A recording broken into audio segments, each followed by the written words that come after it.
saya tuh pelajar yang beruntung dan simple bahasa gitu. Jadi saya mau emphasize beruntungnya Pak. Jadi saya main hoki, banyak. Saya percaya dan saya banyak ngobrol dengan teman saya selalu bilang jadi orang tuh gak usah pintar-pintar, yang penting menjadi orang beruntung aja. Orang pintar pasti kalah orang beruntung lah. Jadi itu saya selalu percaya. Gimana beruntung? Secara teori itu bahasa karena hard work means opportunity lah. Jadi juga teman-teman ya tetap harus kerja keras juga. Karena kalau opportunity-nya ada, teman-teman belum siap ya nggak beruntung gitu. Jadi saya juga belajar, saya mungkin di industri udah 10 tahun, hampir 10 tahun 10 tahun lebih lah. Iya. Hampir 10 tahun sekarang. Mungkin saya belajar, waktu saya coba respect, ilmu saya mungkin yang relevan cuma 2 tahun terakhir gitu. Ilmu saya 10 tahun lalu tuh nggak relevan sebenarnya. Tapi yang paling penting Pak, yang saya baru nyadar, itu tuh yang bikin Indonesia menarik banget. Itu tuh Indonesia masalahnya banyak banget. Masalahnya banyak banget. Jadi, which is dari kacamata entrepreneur atau kita sebagai investor, masalah itu opportunity, Pak. Wow.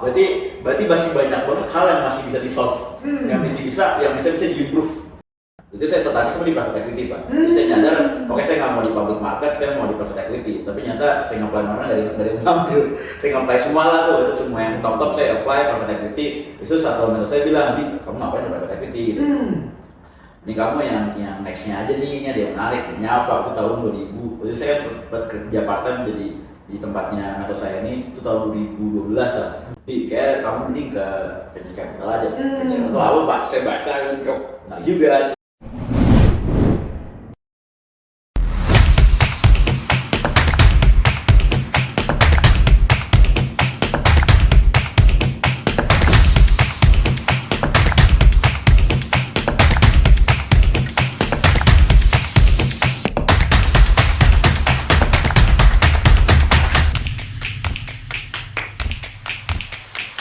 Oke, selamat pagi rekan-rekan semua. Selamat datang di Romo Riders YouTube channel yang menghadirkan insight-insight terbaru di bidang ekonomi, keuangan, dan kepemimpinan. Hari ini kita kedatangan tamu spesial, Bapak Aldi Adrian Hartanto.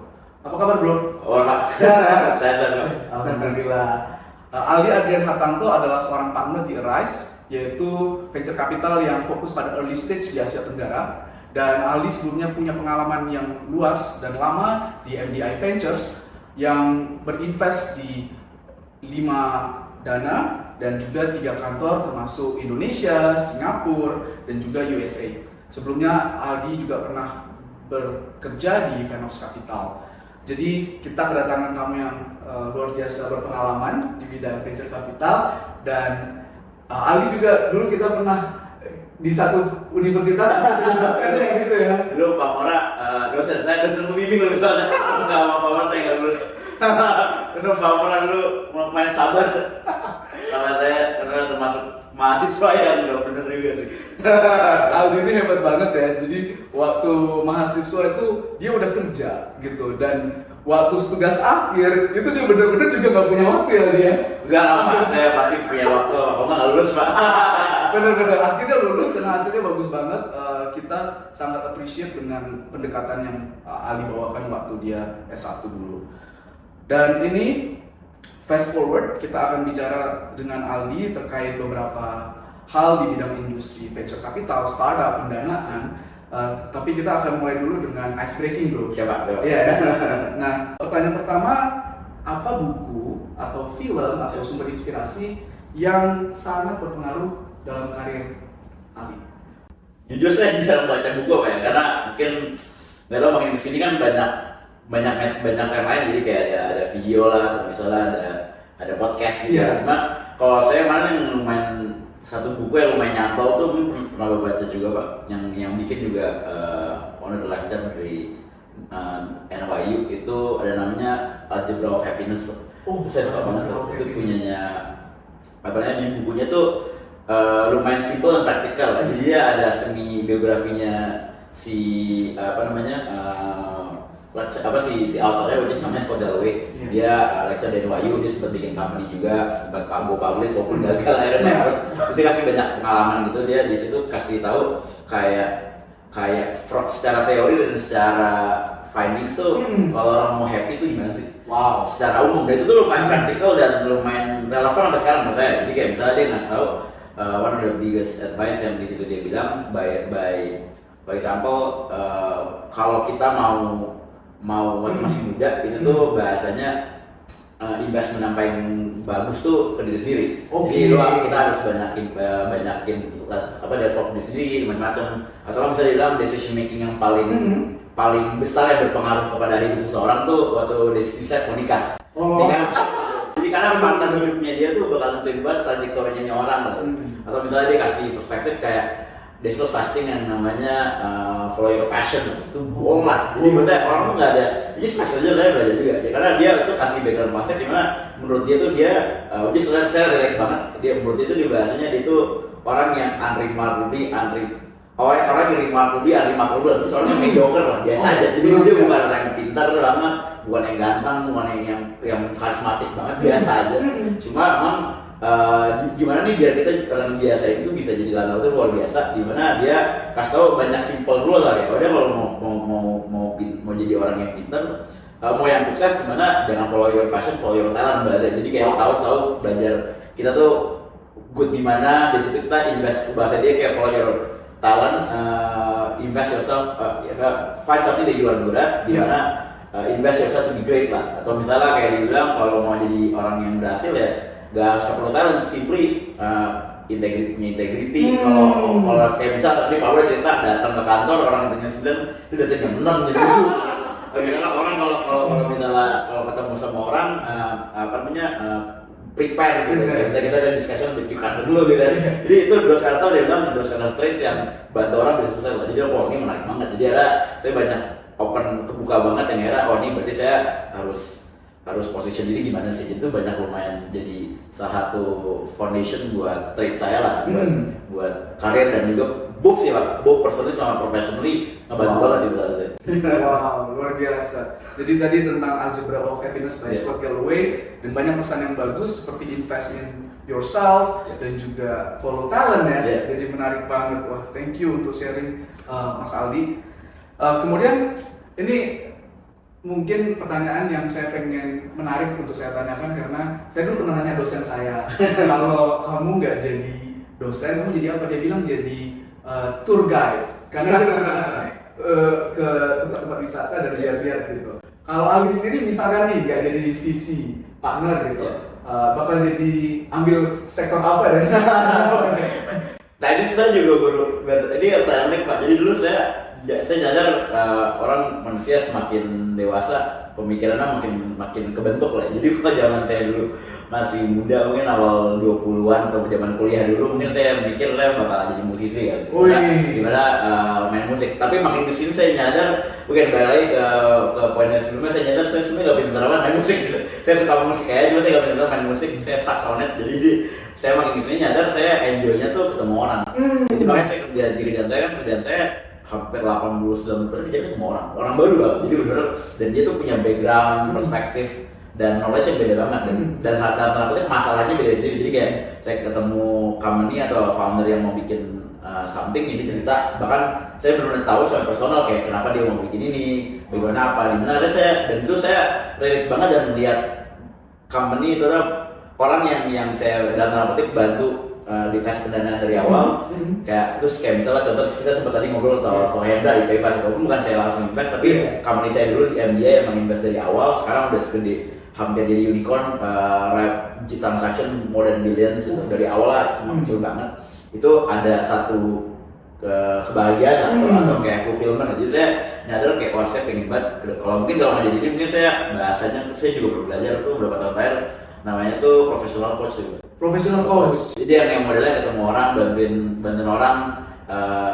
unleash atau unlock their potential lah. Dimana di internal saya suka banget di bagian HR malah. Jadi kayak di tim nih, saya mikirin ini tim ada si A, ini tuh gimana sih biar dia bisa develop ke sini, dia masalahnya apa, handle sih di mana, cara mindsetnya dia perlu diubah di mana. Saya perlu bisa selalu pengen tahu persoalan banget kayak gitu, backgroundnya kayak apa sih, ujiannya kayak apa. Jadi dosen staff yang saya bisa bilang fulfill dan enjoy. Jadi makanya mungkin kalau nggak jadi bisnis saya mungkin mau praktek itu aja deh. Di HR ya, wah ini menarik banget kalau mungkin nggak jadi musisi atau jadi orang yang membangun sumber daya manusia di suatu perusahaan. Menarik banget Aldi. Nah Aldi, ini kita masuk ke pertanyaan this or that gitu. Ada dua pilihan, Aldi pilih salah satu dan mungkin bisa juga sharing alasannya apa atau pilih aja gitu, nggak perlu ada alasannya. Yang pertama, olahraga atau musik? Sekarang olahraga sih. Olahraga. Udah tua dulu. Bener udah capek-capek. Berapa sih bro? Udah tua, kelihatan muda banget nih. 30 Pak, tapi berasa. Udah beda. Dari 2 ke 3 berubahnya lumayan berasa. Sekarang olahraga. Yang kedua, early stage atau later stage? Early nih Pak. Dulu saya mungkin bilang late, sekarang nyata lebih menarik early. Oke. Oh, wow. Growth atau profit? Ya, dulu mungkin saya bilangnya growth, terus saya makin kesini saya lebih penting profit. Lebih penting profit dulu ya. Karena kalau tapi bahasanya saya juga belum belajar namanya, just dulu zaman kelas Palmora di makroekonomi, nyata pakai banget tuh namanya kita untuk bisa grow yang healthy harus bahasa kita namanya marginal profit dulu Pak. Jadi company itu gak cuma profit tapi kalau dia grow tuh cost buat misal mau making misalnya revenue let's say $10 juta, betul, itu cost yang dikeluarin serendah mungkin. Betul. Jadi DW profitnya lebih gede. Jadi DW nanti kalau misalnya company ini mau scale, kan orangnya dulu mikirnya dari company mau scale dari 0 ke 1 billion, mungkin untuk bisa profit mereka harus ngejar scale dulu. Padahal nggak juga. Jadi kalau bisa bener, harusnya mereka bisa profit at small scale, bahasa tadi unit business, lever atau jelas. Baru kan kalau dia mau nge-scale, jelas gitu bilang, oh nih mau nge-grow dari sekarang revenue mungkin $1 juta ke misalnya $100 juta, betul. Udah tahu nih, oh gue cuma perlu spend misalnya 5.000 buat ABCDE, jadi ketahuan misalnya kalau gitu kalau saya mau nge-grow dari 1 juta ke 100 juta butuhnya berapa sih kira-kira. Jadi Dewa juga lebih prudent, investor juga lebih enak dan pastinya lebih tenang Mbak ya. Karena kalau dulu saya zaman belajar waktu awal bakar dulu juga capek. Wow, bener banget ya. Iya, jadi biasanya tuh kan sebelumnya blitz scaling ya, tapi sekarang kayaknya ada orientasi untuk make profit dulu, mungkin karena suku bunga juga dan nanti kita bicara lagi ya. Yang selanjutnya venture capital atau musik? Venture capital. Oh, venture capital. Kemudian ekonomi maritim atau ekonomi berbasis darat nih? Indonesia tuh saya believe pasti karena area gitu tuh lebih dari 50%, bahkan kalau saya sekitar 70% itu maritim. Sebenarnya sudah kita ketahui banyak yang masih belum ke empower gitu.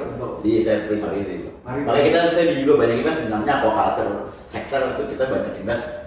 Makanya kita beli banget lah sendiri.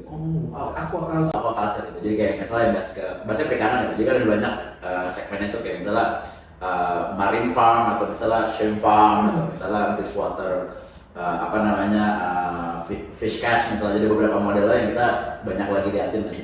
Wah, menarik banget ya, jadi banyak peluang di ekonomi maritim teman-teman. Nanti kalau misalnya mau diinvest silakan. Jadi akan cek dulu startupnya benar atau enggaknya. Kemudian selanjutnya manajemen fee atau carry? Carry pasti. Oke, keren ya. Lebih banyak di sana, makanya kecil lah. Omsetnya tinggi ya. Nah, ini untuk startup founder lebih bagus stock based compensation atau salary? Masih stock based. Stock based ya. Stock based. Karena tadi bahasa tadi invest in yourself lah, artinya kan tadi kalau kita invest dari awal ya sahamnya bismillah makin tinggi ya, cuman lebih gede sebenarnya daripada gaji fix cuma berapa pokoknya. Benar. Wow. Ini ada 3 lagi. Selanjutnya adalah ada orang yang pilih founder, ada juga yang pilih ideas. Mana nih kalau Aldi? Dulu saya waktu zaman masih awal belajar visi dan biasanya filosofi gitu kan. Jadi emang filosofi itu mungkin orang nggak banyak yang setuju sama saya, tapi ini pure pengalaman aja, dimana orang pasti bilangnya invest ke founder. Pasti gitu. Iya. Tapi saya belajar makin di sini itu founder betul invest ke founder, tapi saya percaya bahasa kita namanya ideas first lah. Jadi kita believe kalau idenya udah bener, idenya udah kita believe something yang emang bisa jadi bisnis, atau bahasa kita namanya investable ventures. Baru nanti abis itu kita bisa lihat whether foundernya itu cocok. Jadi memang di situ biasanya kita, kalau sekarang makanya kita namanya thesis driven investment fund. Jadi memang kita biasanya benar-benar cari ide yang menarik dulu, baru nanti kita cari company yang memang mungkin ke arah sana atau memang udah ke sana. Gimana sih? Karena kita beli kebetulan company itu dia stage-nya di awal tuh bakal berubah terus anyway. Jadi memang ada baris kita, tapi kalau pivot kejauhan tuh biasanya bakal lebih challenging lah. Karena mostly kalau money. Jadi biasanya kita at least prefer kayak ini emang mereka misalnya mau main di aquaculture bagi kalau dari kita. Awalnya bisa, jadi kita udah tahu aquaculture, memang kita mau nyari misal di modal fokusnya misal ke shrimp farm bagi sampo. Gimana kita belajar kayak shrimp farm ini founders ABCDE yang backgroundnya yang kita belajar. Jadi kita bisa bantu juga kayak ternyata foundernya ada si A kurang si B, kita bisa value creation atau yang kita bisa bantu, kita bantu cari si B juga gitu. Jadi, tapi kayak ini style beda-beda. Kalau mungkin kalau majority VC selalu bilang pasti invest ke orang, which is nggak salah. Cuma ini lebih preference dan dari perspektif sendiri. Wow, menarik banget. Ideas first, investing ya. Ini menarik teman-teman. Kemudian yang selanjutnya adalah mending di go IPO atau di akuisisi? Akuisisi sih. Oh gitu ya. Jadi kayak balik lagi ke belajar dulu dulu orang mikir pasti mungkin jadi IPO. Cuma kalau IPO itu kalau ini saya kacamata investor. Karena kalau IPO itu memang challenges-nya banyak banyak. Jadi makin sini saya belajar investment tuh bukan masalah return, masalah risk. Jadi dia selalu nyari. Jadi kalau saya mati biasanya saya ngobrol kayak saya mau invest ke company dalam tanda kutip zero risk. Jadi kayak waktu kita discuss udah nggak ada risiko yang bahasa kita meaningful buat bisa impact kita punya investment, makanya kita mau invest, bukan kayak ini company potensinya gede gitu. Jadi kita selalu mikirnya risk dulu malah. Nah kita lihat kan kalau di IPO itu challenge-nya Pak banyak resiko atau variabel yang uncontrollable di mana misalnya market volatile lah, atau misalnya kan kalau di Indo ya kan for the lack of better word mungkin memang ada banyak market makingnya suatu saat. Jadi nggak bisa natural emang company bagus bisa dalam arti sahamnya naik terus. Jadi ada banyak faktor-faktor. Jadi kita lihat kalau akuisisi itu lebih bahasa kita set shooter lah, simple. Jadi kalau ada orang beli harga 1 juta, misalnya modelnya ada namanya tuh dia nanti baru dapatnya ada vestingnya atau misalnya ada berapa, ada lock-up-nya simple. Dan harganya fix. Tapi kalau misalnya di IPO kan bisa namanya kalau kita exit itu lock-up period. Jadi kayak kalau kita insider atau existing shareholder kita bisa jual 6 bulan lagi. Nah itu tuh dalam dulu bisa banyak kejadian tuh Pak. Tadi juga jatuh kayak kemarin saham ya, ada satu saham unicorn yang cukup besar. 6 bulan setelahnya jatuh 60% kan. Wah itu sakit banget tuh Pak. Jadi kita ternyata akuisisi lebih straight, lebih menarik dan lebih cuan. Betul. Wah, jadi teman-teman ini luar biasa insight-nya ya bahwa akuisisi itu ternyata bisa lebih menguntungkan buat founder dan juga orang yang akuisisi daripada IPO gitu ya. Kemudian yang terakhir nih bro, sekarang banyak perusahaan startup itu yang stay private forever gitu. Kalau bro Aldi sendiri bilang lebih bagus cepat-cepat go public atau go private? That's a question. Tapi kalau saya sih believe long term sih pastinya go public. Karena kalau go public, dulu zaman Natasha Pamora juga itu kalau stay private tuh kadang challenge-nya company gak di push buat jadi dewasa. Kan kalau kita jadi go public kita harus implement yang namanya GCG, Good Corporate Governance, banyak orang yang ngeliatin. Jadi company itu harus punya proper audit lah, ada komitinya, ada clear governance ya, compliance-nya memang strong. Bahasanya benar-benar well built company lah. Jadi proven the largest company in the world tuh pasti go public. Dan memang terakhir pastinya yang penting juga akses to capital juga sih. Karena kalau kita private kan challenge-nya butuh dana tambahan, harus cari investornya, harus muter-muter dulu. Jadi kalau go public kan dia simply mau right issue dan tanda kutip lebih accessible lah. Jadi saya sih lihat memang eventually I think in long term ideally most of the companies go public. Walaupun itu preference juga. Karena mungkin ada beberapa yang bilang family business kayak di kayak country kayak di Indo atau di developing countries terutama banyak yang family business basically. Ya mereka mau keep it within the family aja. Just nggak masalah. Tapi memang kalau saya lihat company yang mau benar-benar sukses biasanya go public. Go public ya benar. Wah, tadi menarik ada pertimbangan soal GCG teman-teman. Makin perusahaan dilihat oleh banyak investor, maka corporate governance dipaksa untuk semakin lebih ketat lagi dan lebih prudent lagi ya. Nah, mungkin kita langsung ke industri nih bro. Iya Pak. Iya, langsung ke industri. Boleh nggak cerita secara singkat gitu ya, bagaimana Bro Aldi bisa masuk ke sektor VC ini? Karena mungkin banyak anak-anak di luar sana yang belajar bahwa VC itu, startup itu adalah the next economy gitu. Kalau Aldi sendiri itu kan kayaknya tahun 2015-2016 tuh belum banyak ya. Kok bisa mikir ke situ gimana itu? Boleh cerita nggak? Jadi ini again, kalau saya tuh mungkin kalau mau ngedescribe diri saya tuh bahasanya saya tuh pelajar yang beruntung dan simple bahasa gitu. Jadi saya mau emphasize beruntungnya Pak. Jadi saya main hoki, banyak. Saya percaya dan saya banyak ngobrol main hoki. Saya selalu bilang jadi orang tuh gak usah pintar-pintar, yang penting menjadi orang beruntung aja. Orang pintar pasti kalah orang beruntung lah. Jadi itu saya selalu percaya. Gimana beruntung?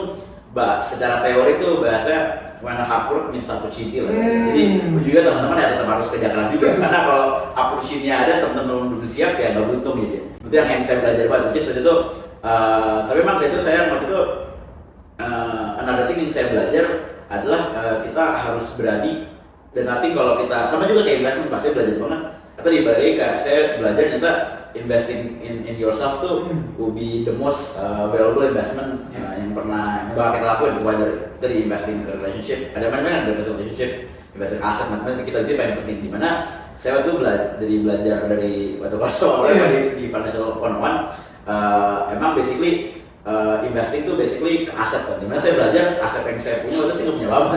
Saya coba, jadi tapi saya belajar saya punya aset terbaik itu waktu. Jadi saya pikir oke, waktu saya yang paling make sense dan paling return yang paling tinggi itu kalau saya spend di mana. Jadi itu dari mana kalau investment kan biasanya yang saya belajar apa ya? Ternyata invest tuh nggak harus bahasanya tuh.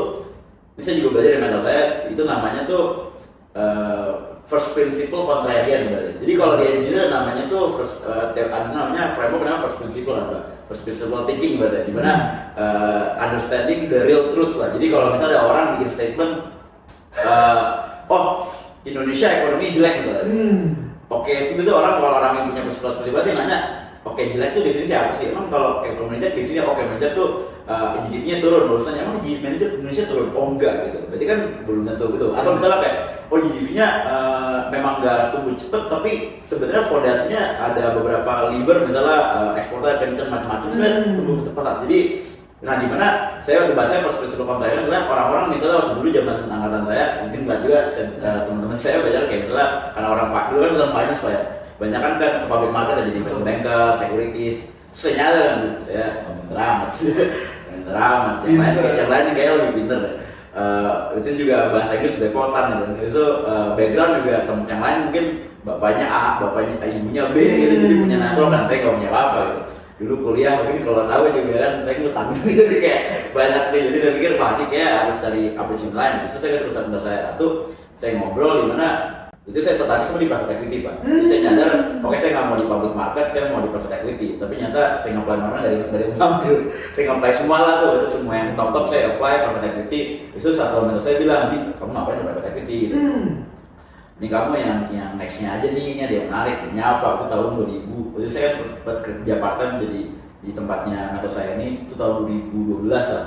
Kayak kamu mending ke venture capital aja. Venture capital apa Pak? Saya baca nah juga kita udah gede di US kan udah gede, di Europe udah gede dan memang dia bilang itu di India itu udah jauh lumayan kencang. Dimana mentor saya bilang di India tuh udah kencang banget. Kayak next bakal di Indo udah pasti. Karena kita next ekonomi tech Indonesia orang Indonesia tuh di India ke Indo. Wow. Menarik juga ya. Jadi habis itu kebetulan karena nggak ada itu saya nyari kebetulan dikonekin sama mentor saya. Ke satu company ini dia mau dari US mau bikin investment di Indo. Ya udah saya apply sana dan benar dari kebetulan waktu itu juga karena nggak ada yang apply lagi karena orang nggak ada yang tahu nih kerjaan apa. Jadi saya apply aja terus habis itu kebetulan modal PD doang dan itu saya bilang saya roll up aja nggak masalah. Jadi bilang saya magang dulu juga nggak masalah. Dia bilang saya kamu magang dulu deh. Kalau itu peer saya waktu itu banyak kan ya lulusan luar karena yang ngerti gini dia lulusan luar di US atau di Europe gitu. Saya bilang saya nggak usah, saya waktu masih kan saya waktu tahun ketiga bilang saya magang dulu nggak apa-apa lah. Terus saya magang dan itu bos saya nggak tahu. Tapi dia udah lulus. Karena saya bisa kerja kantor. Kalau itu pas kita selesai kuliah tahun ketiga kan bisa full time kerja. Dia mikirnya saya udah lulus.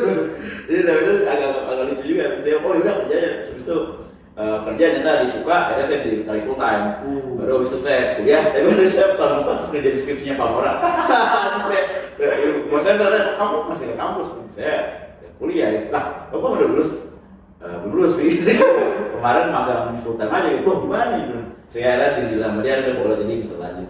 Jadi waktu itu balik lagi pertama beruntung, sama kedua emang waktu itu saya nyadar diri loh, saya nyadar diri dalam arti saya ngeliat bahasanya kalau di bisnis kan namanya blue ocean strategy sama red ocean strategy, jadi nyari market atau opportunity yang orang nggak ngeliat lah. Tapi saya punya foundation atau belief bahwa kalau misalnya ini industri bakal tumbuh pesat, dimana harapannya saya bisa tumbuh bareng gitu, daripada ke industri yang ya bahasanya posisi bentuk prestasi juga loh. Tapi kalau tempatnya ketat ya mungkin growth-nya nggak seperti itu sih teman-teman. I see, wow, menarik banget. Jadi tadi itu ada soal bicara punya mentor yang baik juga ya. Itu penting untuk banyak mentor ngobrol sehingga Ali bisa punya sense gitu apa what is the next big thing gitu ya. Luar biasa banget teman-teman. Kemudian kira-kira suatu apa sih tantangan apa yang dihadapi oleh partner di suatu visi dalam menginvestasikan dananya? Apakah kurang startup yang promising atau kurang informasi? Di Indonesia ini kan informasi nggak segampang itu. Saya mungkin belajar dan ini pure perspektif saya, mungkin yang lain punya perspektif lain. Jadi saya belajar tuh visi itu pada umumnya terutama kalau merasa lagi, makanya saya selalu believe beruntung itu penting, karena orang tuh selalu mikir kayak saya ada visi A misalnya, dia terkenal banget karena dia misalnya ada portfolio atau company yang sukses banget. Orang mikir dan dia sendiri juga mikir kalau dia sukses karena dia pintar. Padahal nggak juga. Jadi dia mau di only industry yang dimana luck is the dominator lah. Basically dari 90% kemungkinan kalau ngomongin variabel di statistik bilang yang bisa bikin sukses itu apa? 90% itu luck lah. Jadi orang harus nyadar kalau itu luck itu penting. Tapi emang things yang one things yang saya belajar memang yang perlu yang jadi susah adalah once orang sukses kan caranya itu atau berhasil, orang tuh biasanya jadi ngerasa kalau saya pintar, saya udah lebih tahu. Jadi akhirnya dia tuh jadinya lebih bisa dibilang nggak mau belajar lagi. Makanya saya selalu believe saya harus jadi lifetime learner atau student of life. Saya mau belajar terus gitu. Dimana dan saya belajar lagi adalah industri itu dari semua hal yang jadi di dunia itu sekarang nggak ada yang konstan bahasa saya. The only thing yang konstan tuh bahasa namanya change. Jadi change itu selalu ada, itu selalu terjadi mau dimanapun gitu, di industri. Misalnya kayak dulu ya industri kayak podcast ini nggak ada siapa yang podcast ya. Dulu orang pakai radio gitu, tapi berubah terus kan. Dimana emang saya believe. Jadi saya juga belajar, saya mungkin di industri udah 10 tahun, hampir 10 tahun lebih lah. Hampir 10 tahun sekarang. Mungkin saya belajar, waktu saya coba traceback, ilmu saya mungkin yang relevan cuma 2 tahun terakhir gitu. Ilmu saya 10 tahun lalu tuh nggak relevan sebenarnya. Jadi thinking yang saya punya tuh udah nggak relevan sebenarnya. Jadi saya harus belajar terus. Walaupun pastinya pengalaman tuh membantu 2 hal yang saya belajar ya. Pertama pasti wisdom. Jadi orang punya wisdom yang lebih wise ya. Kayak tadi mungkin kalau dulu saya mikir A, saya jadi B cara pikirnya ya. Sama kedua pastinya train of thought atau kalau di bisnis namanya bisnis acumen lah. Acumennya lebih tajam. Kalau ketemu bisnis A, udah bisa lihat nih dia ada A, B, C, D. Tapi pastinya kan things berubah kan, ada sekarang lagi rame kan generative AI itu game changing banget karena bakal bakal change itu, which is for the better juga gitu. Tapi itu yang saya belajar lah, challenge itu tuh lah gimana caranya kita harus constantly sesukses kita apapun kita harus reinvent ourselves dan memang harus mau belajar terus dan mau belajar sama siapa aja. Jadi malah saya kerjaannya di tim, saya sama tim saya nanya balik kayak kita harus apa ya. Sebenarnya saya patah lagi kayak saya kalau nanya sama tim, kita nggak apa ya, menurut kamu apa gitu. Jadi saya selalu nanya balik pasti, dan selalu make decision making pasti, walaupun pasti prioritasnya di saya, tapi saya selalu highly value feedback dari tim lah. Mau dia pengalaman 1 tahun, 5 tahun, berapa tahun, saya nggak masalah. Saya benar pengen tahu, biasanya dapat perspektif yang holistik. Jadi saya bisa decision making dan coba open minded gitu. Walaupun saya ini punya perspektif A, tapi saya benar coba open minded buat belajar dari siapapun. Itu sih Pak. Wah, Bro Ali ini humble banget ya. Jadi meskipun dia udah banyak melakukan investasi yang sukses, tapi dia tetap merasa bahwa the next itu perlu pendekatan yang berbeda gitu. Jadi perlu tetap absorb information dari semua orang, terutama dari timnya gitu. Ini menarik banget Bro. Kemudian kalau boleh tahu nih Bro, kan Indonesia ini populasinya cukup besar ya, 250 juta gitu ya. Lebih gitu ya. Tapi yang punya purchasing power itu sebenarnya cuma 20% doang gitu kan. Apa sih yang buat Indonesia ini jadi punya startup ekosistem dan landscape yang sebagus sekarang ini? Apa ya? Regulasi-regulasi yang sebenarnya kita nggak sadar itu sangat membantu startup gitu. Iya.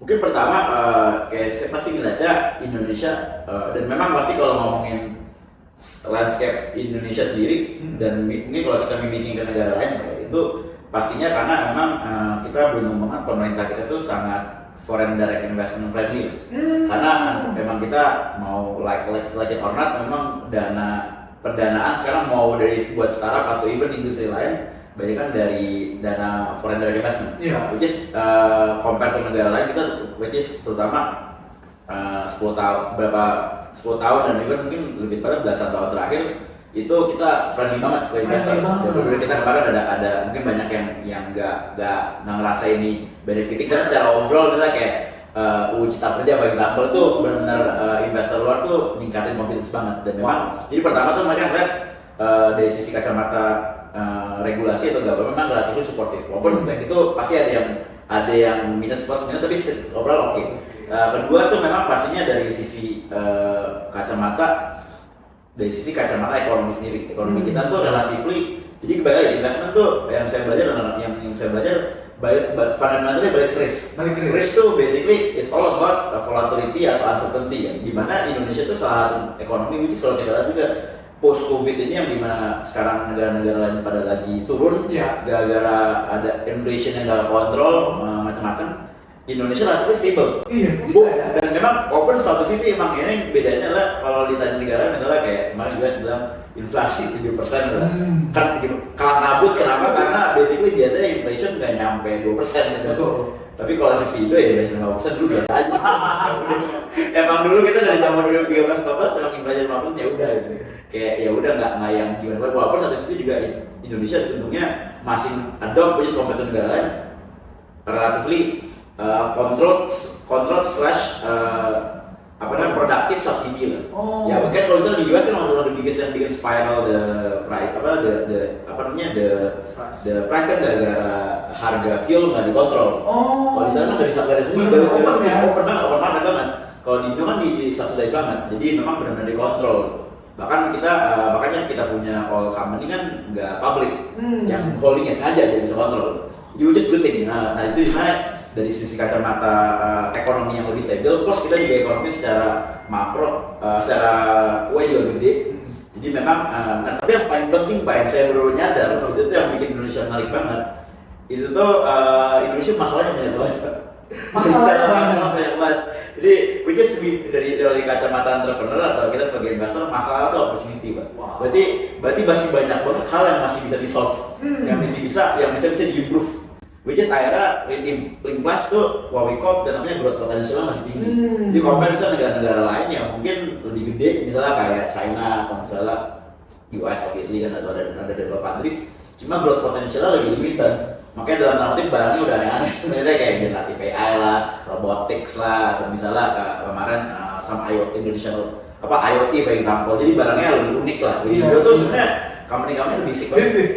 Karena kan basic stuff kita banyak yang masih bisa di-improve gitu. Yang kayak Gojek simple logistik aja. Karena logistik cost kita tinggi banget. Atau misalnya kayak beberapa perusahaan keuangan misalnya kayak contoh ada namanya OVO kalau dengar atau misalnya kayak contoh kayak company-nya MDI di perusahaan saya sendiri juga namanya Kredivo juga. Simple banget ngasih akses ke finansial karena Indonesia masih banyak orang yang belum bisa akses finansial, bahkan bahasa kita nggak cuma unbank tapi namanya underbank banyak. Jadi orang yang udah punya bank account tapi nggak punya expose ke overall full suite product gitu. Karena simple misalnya kredit card percaya sudah jadi kita yang penting tadi problemnya banyak jadi growth potentialnya tinggi. Jadi makanya dari those kategoris era buat investor luar tuh wah ini menarik banget marketnya gitu. Jadi memang itu yang kita lihat jadi opportunity sendiri. Wah, menarik banget berarti. Kalau kita lihat Indonesia pasti jadi main fokus, maka kita bahasanya itu strateginya Indonesia fokus lah bahasanya. Jadi basically kita banyak belajar di Indonesia tuh karena majority population dan juga ekonomi dari Asia Tenggara di Indonesia. Jadi itu pasti biasanya tuh most of the trend tuh coming ke Indonesia dulu. Trend tuh bukan datang, trend tuh dibikin Mbak. Jadi kalau ada misalnya dulu sempat rame orang Pak, ada mungkin kalau pernah dengar misalnya kopi kenangan gitu. Orang banyak orang dapat pendanaan gede, kok consumer retail udah pendanaan gede. Semua orang invest ke consumer juga. Iya. Bisa kayak kalau kayak saya bikin sekarang, kemarin sempat bikin orang saya invest banyak ke agritech company, semua orang invest ke agritech gitu. Jadi saya belajar kayak trennya bisa bikin. Kalau saya mulai dan growing too fast tuh mungkin dari bahasa Pak Mora blitzscaling tuh mungkin nggak buat semua orang kadang-kadang karena challenge-nya pas company growing too fast mungkin mereka foundation-nya nggak kuat dan foundation tuh gak cuma foundation secara bisnis ya, tapi dari sisi kacamata governance, compliance, culture itu tuh gak belum tentu bakal potensial bisa crumble. Jadi ada teori namanya Pile, jadi ini kayak tadi basically dari 10 company itu tuh most likely 9 mati, satu tuh bakal nggak cuma nutupin the whole investment tapi the whole portfolio. Jadi sebenarnya dulu emang by nature visi tuh bahasanya benar-benar high risk return banget Pak. Jadi benar-benar how to mitigate the risk basically ya by making more money gitu. Iya agak lucu gitu.